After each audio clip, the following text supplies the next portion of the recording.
మళ్ళీ అవకాశం ఇస్తే మొత్తం ఖాళీ అయిపోతుంది, రైట్. ఏమి ఉండదు. మళ్ళీ వస్తాను మీ దగ్గరికి. మనతోటి తాడిపర్తి చంద్రశేఖర్ గారు ఉన్నారు, వైఎస్ఆర్ మాట్లాడుతుందంటే చిన్న సవరణ. యా. ఎందుకంటే ప్రభుత్వం ఏమి ఈ రేపులన్నీ చేయదు, ఎవరో చేస్తారు. కాదు, దానికి బాధ్యత వహించాలి, కొంచెం కంట్రోల్ చేయాల్సిన బాధ్యత ప్రభుత్వాన్ని ఉంటుంది తప్ప ప్రభుత్వమే ఈ రేపులు చేయడం ఇలాంటివన్నీ ఉండవు. Correct sir, correct.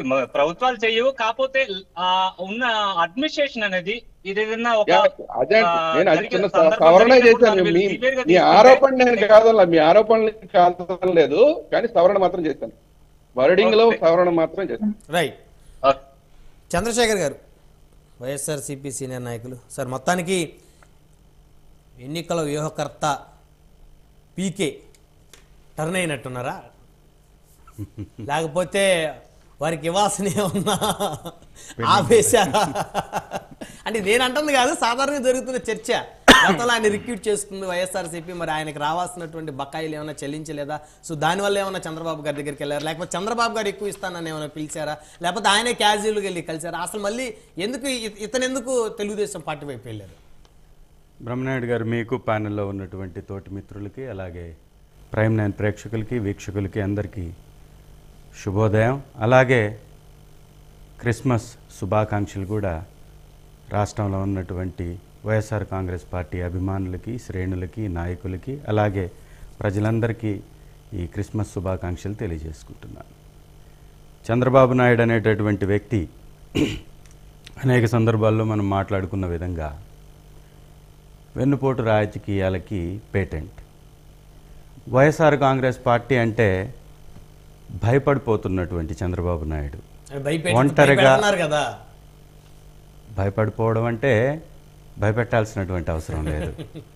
ఆ పార్టీని లేపలేకపోతున్నటువంటి వ్యక్తిగా, తెలుగుదేశం అనేటటువంటి పార్టీని 222 సీట్లతోటి తాను చంద్రబాబు నాయుడు ఎన్టీ రామారావు గారి దగ్గర నుంచి వెన్నుపోటు ద్వారా తీసుకున్న తర్వాత ఇవాళ 23 సీట్లకి పడవేసినటువంటి వైనాన్ని, ఈ యొక్క ప్రయాణాన్ని కానీ ప్రస్థానాన్ని కానీ మీరు తీసుకుంటే సింగిల్గా ఎప్పుడు పోటీ చేసి గెలిచిన చరిత్ర తెలుగుదేశం పార్టీకి లేదు. ఇవాళ ఉన్నటువంటి పరిస్థితి ఏంటంటే, నా ఆరోగ్యం బాగాలేదు, నా కళ్ళు కనపడట్లేదు, నా శరీరంలో ఉన్నటువంటి అవయవాలన్నిటికీ అనేక అనారోగ్య సమస్యలు ఉన్నాయని చెప్పినటువంటి చంద్రబాబు నాయుడు గారు ఆ పార్టీని మోయడం కోసం, ఆ పార్టీని పైకి లేపడం కోసం లోకేష్ పనికిరాడని తేల్చేశాడు. మరి లోకేష్ పనికిరానప్పుడు 4000 కిలోమీటర్లు 400 రోజులు పాదయాత్రని ఊదరగొట్టే ప్రసంగాలు చేసి అర్ధాంతరంగా మధ్యలో ముగించేశాడు. చెప్పారు కదండి, 4000 కిలోమీటర్లు తిరిగాడా, 400 రోజులు తిరిగాడా? వాళ్ళు చెప్పిన మాటేగా, మేం కాదు కదా.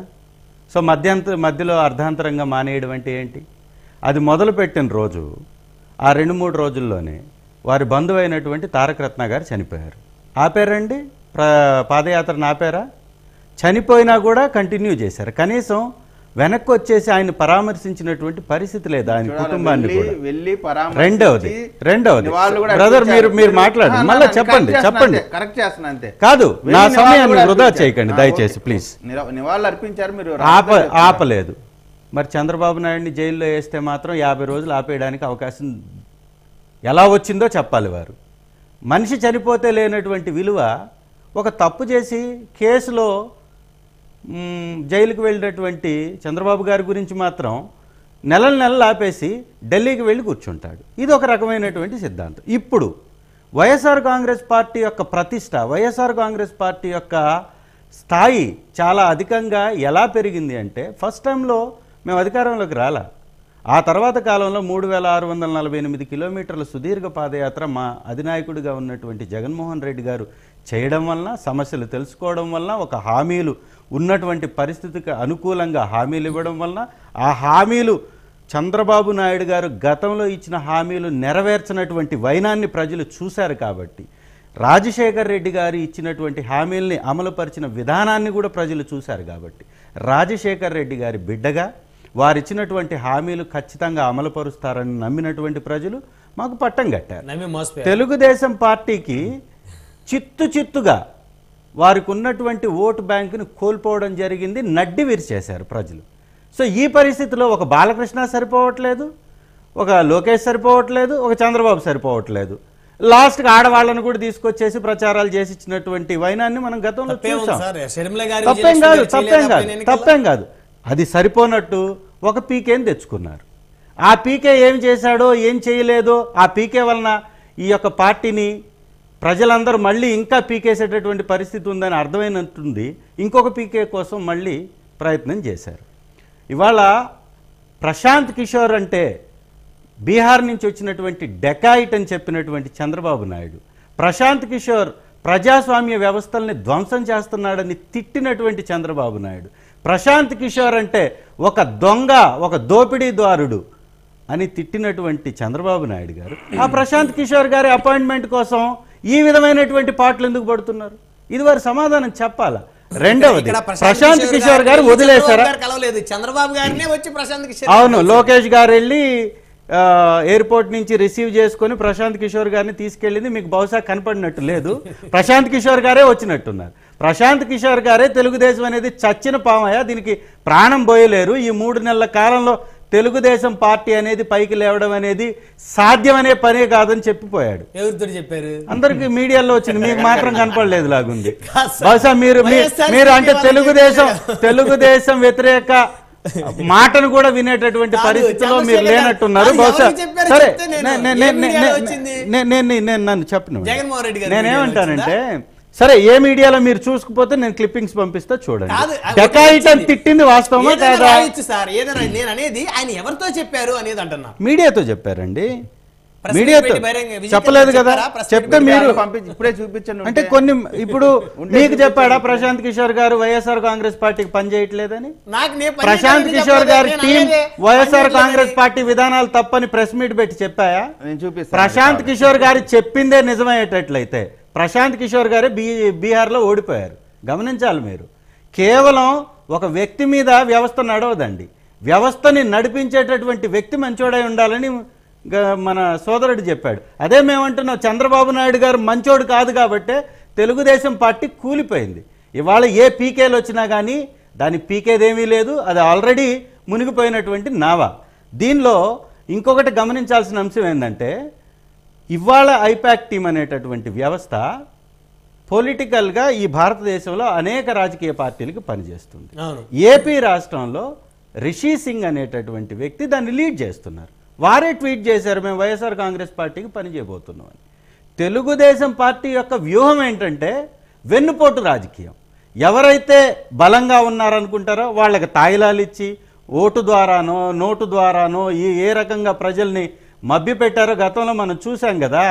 అలాంటి కుయుక్తులు పన్నడం, ఒక తప్పుడు వాగ్దానాలు ఇవ్వడం, అదేవిధంగా అధికారంలో ఉన్నప్పుడేమో వ్యవస్థల్ని ధ్వంసం చేయడం, అధికారంలో లేనప్పుడు మాత్రం వచ్చినటువంటి పార్టీ మీద దుమ్మెత్తిపోయడం, ఆ పార్టీ చేసినటువంటి మంచిని మాత్రం చెడుగా చూపించడం. మిత్రుడు ఇవాళ జనసేన పార్టీ మిత్రుడు మాట్లాడుతున్నాడు, ఆంధ్ర వాళ్ళు వైసీపీకి ఓటేయొద్దంట. మరి సోదరుడిది ఆంధ్ర లాగైతే కనపడట్లా, వారి యాసను చూసి మాట్లాడితే ఆంధ్ర అని కనపడట్లా. మరి వారు మళ్ళీ ఆంధ్ర గురించి మాట్లాడడం తెలంగాణలోనే పీకి పడేశారా మీ జెండా? ఎక్కడ చూసుకోండి, ఎక్కడ సర్దుకోండి, మీరు మూటాముల్లి సర్దుకొని ప్యాకప్ చేసుకోండి. మీరు మళ్ళీ ఆంధ్ర వాళ్ళ గురించి మాట్లాడడం అనేది ఎంత దుర్మార్గం, ఎంత దుర్మార్గం. మీరు మళ్ళీ ఆంధ్ర గురించి మాట్లాడడం. రెండవది అంటే ఆంధ్ర వాళ్ళు అయితే వైసీపీ చేయకూడదంట. మరి పవన్ కళ్యాణ్ ఎందుకు చేయలేదా మీ తెలంగాణ వాళ్ళు? దానికి మీరు సమాధానం చెప్పాలిగా. రెండవది ఆపండి బ్రదర్, ఆపండి, ఒక్క నిమిషం ఆగండి. రెండవది ఎన్సీఆర్బీ నివేదిక చూపించాడు, ఎన్సీఆర్బీ నివేదిక గురించి మాట్లాడారు సార్. ఎన్సీఆర్బీ నివేదిక వినండి సార్, ఎన్సీఆర్బీ నివేదిక గురించి మాట్లాడారు. చులకనైపోతారు సార్ దాన్ని కానీ ముందు పెట్టుకొని మాట్లాడకపోతే. మీరు ఏ పార్టీతో అయితే పొత్తులో మీరు బీజేపీ పార్టీతో ఇక్కడ తెలంగాణలో పోటీ చేశారో అది అధికారంలో ఉన్నటువంటి మధ్యప్రదేశ్, ఉత్తరప్రదేశ్లో 70 నుంచి 80 వేల కేసులతోటి ఎన్సీఆర్బీ రికార్డ్స్ ప్రకారం, నేషనల్ క్రైమ్ రికార్డ్స్ బ్యూరో ప్రకారం అత్యధికమైనటువంటి కేసులు దళితుల మీద, అమ్మాయిల మీద, అలాగే నేర ప్రవృత్తిలో అత్యధిక కేసులు ఉన్నటువంటి రాష్ట్రాలు మధ్యప్రదేశ్, ఉత్తరప్రదేశ్. అలాంటి పార్టీతో పొత్తు పెట్టుకొని ఉన్నారు మీరు. 2000 కేసులు వైఎస్ఆర్ కాంగ్రెస్ పార్టీ ప్రభుత్వాన్ని మాట్లాడేటటువంటి మీరు బీజేపీ అధికారంలో ఉన్నప్పుడు వినండి సార్, మీరు తెలుగుదేశం బీజేపీ అధికారంలో ఉన్నప్పుడు సరాసరి ఒక సంవత్సరానికి ఆడవాళ్ళ మీద జరిగినటువంటి దాడులు, ఎస్సీల మీద జరిగినటువంటి దాడులు ఎన్నో తెలుసండి? 4800 కేసులు సంవత్సరానికి. ఈరోజు 2011 కేసులు, దాదాపుగా సగం కేసులు తగ్గిపోయి 18వ స్థానంలో ఎన్సీఆర్బీ రికార్డ్స్ ప్రకారం ఉందండి. నేషనల్ క్రైమ్ రికార్డ్స్ బ్యూరో దాని రికార్డుల ప్రకారం 18వ స్థానం ఏపీది. కొంచెం అన్నా జ్ఞానంతో మాట్లాడండి సార్.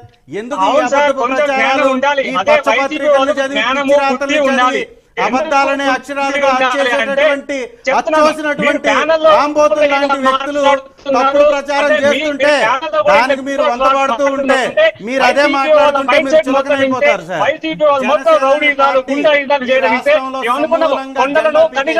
దోపిడీ చేస్తున్నారు అనుకుంటా కానీ మీరు మాటల్లో కూడా ఇట్లా మాట్లాడుతారంటే వైసీపీ యొక్క నైజం ఏందో అర్థమవుతుంది సార్. ఇలాంటి వైసీపీ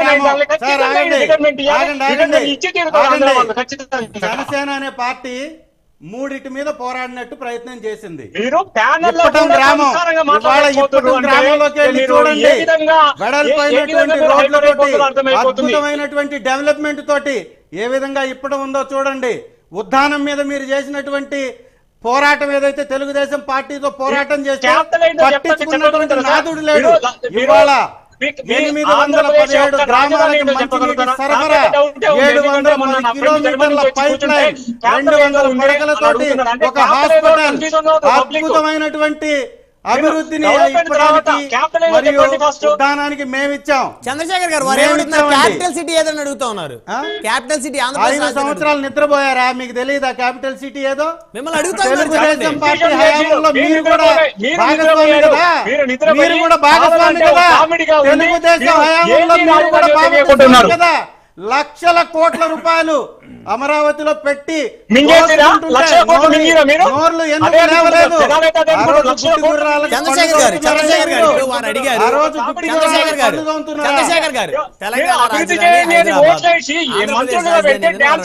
అమరావతి ఒక రాజధాని. ఈ రోజు అమరావతి